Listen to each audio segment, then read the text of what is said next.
I can't believe this is happening. Oda has just revealed that Imu is the devil and the implications are huge. From confirming our interpretations of the Harley, providing an explanation as to what devil fruits really are, and potentially even revealing the true meaning of the D. There's so much to talk about after this latest drop, so let's jump straight in. But actually first, please subscribe to help out a fellow One Piece fan reach 100,000 subscribers, and in return I'll make sure you never run dry of One Piece content. And with that said and done, let's really get into it. So first of all, it seems like we've got an explanation for Imu's immortality. Imu takes the lifespan of other humans in exchange for increased strength and power. That is basically what the Domi Reversi is. The individuals that Imu forms this demonic contract with receives demonic power in exchange for sacrificing some of their own lifespan. And this is what continues sustaining Imu. Now, Domi Reversi seems to be a Latin phrase that means to return home. And given the circumstances, I'm interpreting that to mean that Imu is basically condemning them to death. Home meaning where they originally came from before their existence, before they were alive, i.e. not alive. Or in other words, death. But interestingly, Imu also calls this contract a curl. And based on my research, curl, unlike Domi Reversi, is not a Latin word, it's not a Latin phrase. Instead, it seems like it could be a reference to the French word curl, which can be translated into English to mean heart. And I suppose with Imu's demonic being corrupting the souls of these victims of this contract, I guess it could make sense because it's sort of a reference to how Imu is turning their hearts black, corrupting their souls. But alternatively, I have found another reference because there is a fictional alien creature that has been introduced in the short fiction sci-fi story called The Black Destroyer, also known as the Curl. And the Curl, according to this story, is a large feline creature with tentacle-like limbs that feeds on a substance called id that is present in other creatures. Id is essential to the Curl's survival, and it needs that id to sustain itself, which I do think fits the context here, where it seems like Imu, similar to the Curl, feeds off the life force of other creatures, of other beings and other humans, and needs it to sustain themselves. And id, as a term, is of course more recognizable in terms of its association with the Freudian theory of psychoanalysis, where basically id refers to the subconscious or unconscious primal motives that drive humans. And this also is quite fitting because it seems like when humans or when creatures are under this demonic contract with Imu, they lose all consciousness and they are acting solely on their primal urges. We see this with Dory and Brogy, who have become literal ogres, losing all of their humanity, losing all of their consciousness. In any case, now that we have a little bit of an inkling as to how Imu's powers work, we can now assume that there are similar contracts in place with other humans, with other individuals, other figures we've seen throughout this story. Most namely Gunko and the Gorosei. Both Gunko and the Gorosei have been heavily hinted to also be immortal, and then of course the rest of the God's Knights, it seems like they at least have the regenerative ability. So based on what we've seen in chapter 1150, I am going to say that the Gorosei and Gunko have been made immortal, or have at least had their lifespan incredibly expanded at the expense of the lifespan of those other individuals who are currently under the Domi Reversi. And actually, not just the Domi Reversi. I think there is also another way that Imu has been taking the lifespan of a lot of other individuals. And I know that during the live stream, people were commenting on the Impel Down beasts and the similarities between what's happening with Dory and Brogy and the Jailer beasts. And while I don't disagree, I also have another idea. What if everyone, and I mean everyone who attains a devil fruit, who possesses a devil fruit, unknowingly sacrifices some of their life force to Imu in exchange for their devil fruit abilities? What if every devil fruit user is entering a demonic contract with Imu unbeknownst to themselves every time they consume a devil fruit? I mean, if you think about it, the circumstances of attaining a devil fruit is at least somewhat similar to the Domi Reversi. In each circumstance, in each case, the devil fruit user and the Domi Reversi subject gains incredible superhuman power and abilities. So perhaps Like the Domi Reversi, what's happening with the Devil Fruit users are that they are also giving up some of their own lifespan. And this could then explain why how Imu and the Gorosei have survived, have remained alive for so long. Because think about the insane number of Devil Fruits and the insane number of Devil Fruit users that exist in the One Piece world. All of them have been contributing bit by bit to the longevity of Imu and the Gorosei. And in that could also be why these are actually called Devil Fruits. In reality, or what they used to be known as, is actually the Devil's Fruits. Apostrophe S meaning the possessive S. These are the fruits of the devil. And it's a name that got lost and slightly changed throughout the years, through the generations, because its true and complete meaning got forgotten. As one of the main power systems in One Piece that has been with us since the very first chapter, Devil Fruits have obviously been the source of a lot of speculation. We still don't know the true meaning or the true Devil Fruit lore. Even within the series, characters have posed multiple theories as to what Devil Fruits are, as to how they work, why they exist. Is it sorcery like it's believed at Wano? Is it the manifestation of the Sea Devil according to a younger Shanks? Is it magic? Is it a curse? Not to mention the various explanations that we also know of based on the earlier prototypes of One Piece. We've seen, for example, according to Forward, one of the earliest prototypes, Oda was actually designing a laughing spirit named Mary, which came or was the manifestation of the rubber tree. Whereas in both of the Romance Dawn one-shots, those prototypes, Oda had been thinking about a mystical and legendary devil tree, one that only fruited a devil fruit every 50 years. But now based on this depiction of Imu as this demonic figure, as this devil, I'm really beginning to think perhaps the devil fruits are simply the devil's fruits, the fruits of the devil. And this of course seems to be very much centered or very much inspired by the story of the forbidden fruit from the story of Adam and Eve in the Bible, the book of Genesis. Adam and Eve, the first humans that God created, used to live in the Garden of Eden, a paradise, a utopian paradise where they could live forever and ever, until one day the serpent, aka Satan, the devil enticed Eve to consume this forbidden fruit of knowledge, the fruit of knowledge of good and evil. And this consumption was the first act of sin, which resulted and doomed humanity to death. And I think the circumstances are not too dissimilar here in One Piece. Based on my understanding, my interpretation of the fruit of knowledge of good and evil, and the reason why consumption of that fruit was considered a sin, my understanding is that it's not only because it represents disobedience. Adam and Eve consumed a fruit that God explicitly told them not to eat, but as far as I know, it's also the fact that Adam and Eve desired this knowledge. And in desiring this knowledge, they too were trying to become like God. And I think that is what devil fruits could represent here in One Piece. Humans desiring powers that are not naturally theirs. By consumption of these devil fruits that give them these special abilities, they are trying to become like gods. And just as Adam and Eve were cast out of paradise, meaning that they would eventually die, if my theory is correct, and all devil fruit users have sacrificed some of their lifespan in exchange for attaining the devil fruit abilities, this means that those devil fruit users, will also die earlier. They have sealed themselves a quicker death in exchange for gaining these superhuman, supernatural abilities. And it's possible that Oda may have even hinted at this as early as the Enies Lobby arc. Remember when Luffy is using Gear Second against Lucci? Rob Lucci comments that this usage, the way that Gear Second works, is hacking away, is chipping away at Luffy's life force. He warns him that continuing to use this extraordinary ability, this extraordinary power,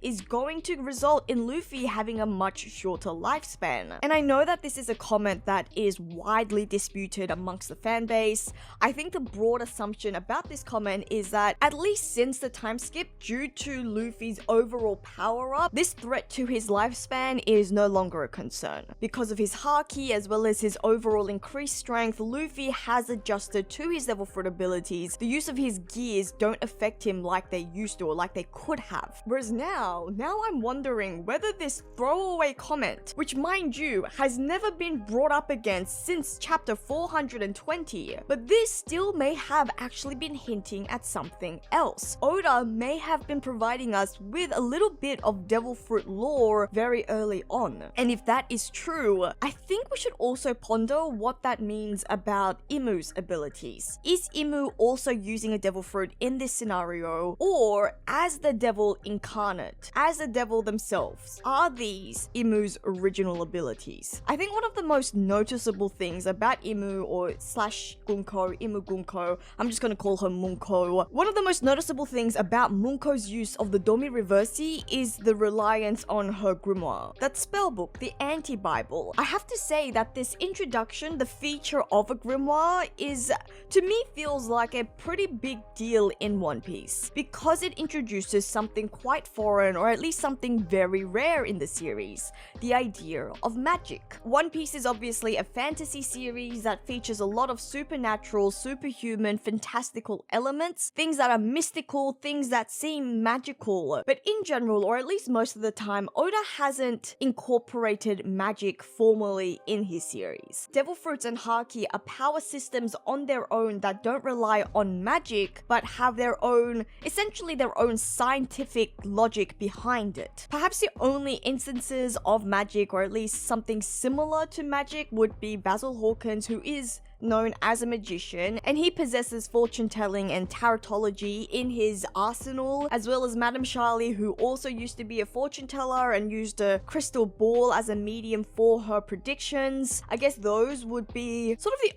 only instances of magic or magic-like elements in One Piece. But I suppose what I mean is, at least up until now, Oda hasn't introduced a formal magic system. There is no magic in that sense of the word. But now, with the grimoire and the fact that Munko incants Domi Reversi, she says the spell aloud, I can't help but wonder, is this a new devil fruit ability, or is Oda actually introducing the concept of magic in his series? On one hand, Munko just calling out Domi Reversi, that simply could be just an attack name, and in that case that actually happens quite frequently. Luffy, as well as so many characters throughout the series, often call out their own attack names, and the use of the grimoire, that could actually be a prop that enhances or is used alongside a devil fruit ability. You know, if we go back to Basil Hawkins, he still uses his tarot cards alongside his devil fruit ability, alongside his Wada Wada no Mi. On the other hand, if all devil fruits are the devil's fruits, and if Imu is the manifestation, is the personification of the devil, then it is entirely possible that Imu themselves has an entirely different power, and all devil fruits can be attributed back to Imu. And so I started thinking about this, and I think this could possibly even explain what we read and what we saw depicted in the Harley. So according to the ancient Elbathian text, we're told that in the first world, humans got too greedy and tried to touch the forbidden sun. And as I have said in the past, I'm going to interpret that to mean that humans were trying to harness the powers of the mother flame, the eternal power source. My guess is that in doing so, in using up this incredible, intensive power resource, humans created a demon themselves. They created the raging earth god, as it is described in the Harley, because the humans' use of the eternal flame, the eternal power source, depleting all of Earth's resources, they created a demonic creature that was just the manifestation of the Earth, who was angry at the humans and took on the hellfire serpent form, a demonic form, and that is what resulted in the end of the first world. Alternatively, the Harley could actually be referring to a literal Earth god. When it comes to gods in One Piece, I think there is an argument to be made that they're often not referring to literal gods, literal deities, but usually usually figures with godlike powers. And when we have countless characters or even entire races or species called gods, Enel called himself a god, the celestial dragons think of themselves as gods, even the Lunarians, who aren't actually deities in that deified sense of the word. But I also actually think that when it comes to at least the first world, there actually could have been real deities, real gods that did exist back then. If we think that the first world is the ancient primordial world, then I think we could also assume that it looked very, very different to what we see now in the One Piece world. Remember that this is a world that could have existed thousands of years ago. And in that case, there were beings that were alive that weren't simply human, that were species that were like gods, at least demigods. And I think the history of our One Piece world could actually mirror a lot of our own ancient mythologies, like ancient Greek mythology or ancient Nordic mythology. I mean, we've clearly seen the inspirations that Oda has drawn in time and time again, but in these mythologies, there were these beliefs that gods do exist and that gods actually predate human life and dictate a lot of what happens to humans. So when the first world talks about a sun god and an earth god, I think it is possible that Oda is giving a nod to things like Greek mythology, like the story of Prometheus, who gave fire to the humans and became punished by the other gods as a result. We often see in Greek mythology gods taking on sides and siding with the different human groups during human wars, and then the gods actually start warring between themselves, start fighting between themselves as well. And I think it's possible that that could be what happened in One Piece and in the first world as well. The sun god, aka Nika, he felt pity on the poor enslaved humans who were only trying to improve their lives by using the eternal flame, whereas the earth god was not happy. The earth god raged, and this resulted in the gods fighting amongst themselves, those on the earth god faction, those on the sun god faction. And this war eventually resulted in ruining the earth, in ruining this blue sea for the humans as well, thereby bringing an end to the first world. And here it seems like the earth god may have won. And I know that after chapter 1150 and the revelation that Imu is the devil, many fans are thinking that all of these demonic creatures that are depicted on the mural, we have three, these dark, large, shadowy figures. I know that a lot of people are believing those to be depictions of Imu, but I'm actually going to say that at least when it comes to the first world, I think that this Hellfire Serpent is not Imu. I think that this is really the Earth God taking on a serpent form, and that Imu only came into existence, only came into prominence in the second world. Because I think there is something very noticeable about the first demonic creature and then versus the demonic creatures that we see in the second and the third worlds. Because these second and third world creatures actually look very similar, both with wings, both with horns, whereas in the first world, we seem to have the visual representation of the Hellfire Serpent that is described in the text of the Harley, and this Hellfire Serpent looks very different to these other two demonic creatures. And then on top of that, we also see this smaller creature, this smaller figure with a crown, and that one looks quite like Imu. And in this case, it seems like Imu is riding on top of potentially Zunesha, as well as the Noah, and surrounded by these animal creatures, surrounded by an angel, and they are approaching what seems to be the Adam Tree. So my guess is that this creature, this smaller figure, this small figure here is Imu, and what is happening in this mural, what is being depicted is that during the Void Century, because it seemed like Imu and the alliance of the 20 kingdoms were going to lose the Void Century War against Joy Boy and the Ancient Kingdom, Imu themselves formed a devil's contract with the Earth God and became the devil, became the demonic creature. And that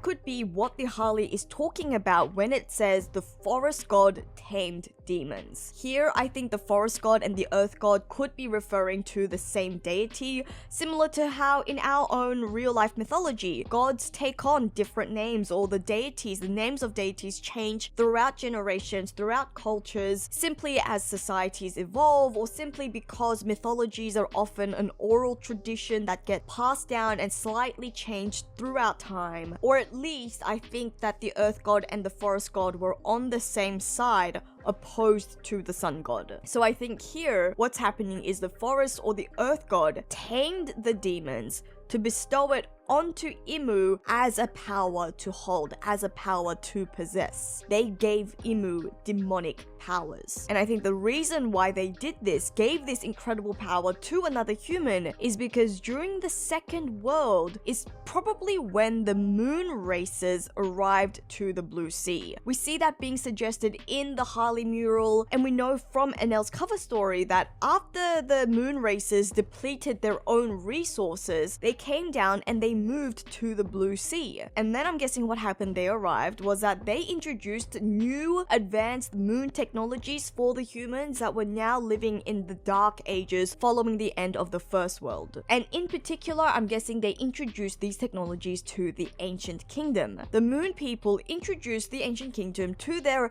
advanced moon technology, as well as recognize the fact that the Blue Sea also has its own very own eternal flame. It has its own mother flame, similar to what they had back on their home. And I actually have made an entire video discussing the mother flame and the connections between the moon races and the technologies of the Ancient Kingdom that we see here on the Blue Sea, especially the connections between Burka. And this was based on a theory that was shared to me by our very own JoyFleet member Growth Songs, and so I do highly recommend you to go watch that video if you haven't already. But for now, for the purposes of today's discussion, I think this is when the Ancient Kingdom starts to develop their own devil fruits. They create devil fruits using a combination of the advanced moon technology and the newfound, rediscovered eternal mother flame. And the Ancient Kingdom, because of the darkness that they're currently trapped in, they try to create these godlike powers for themselves to try bring an age of enlightenment based on,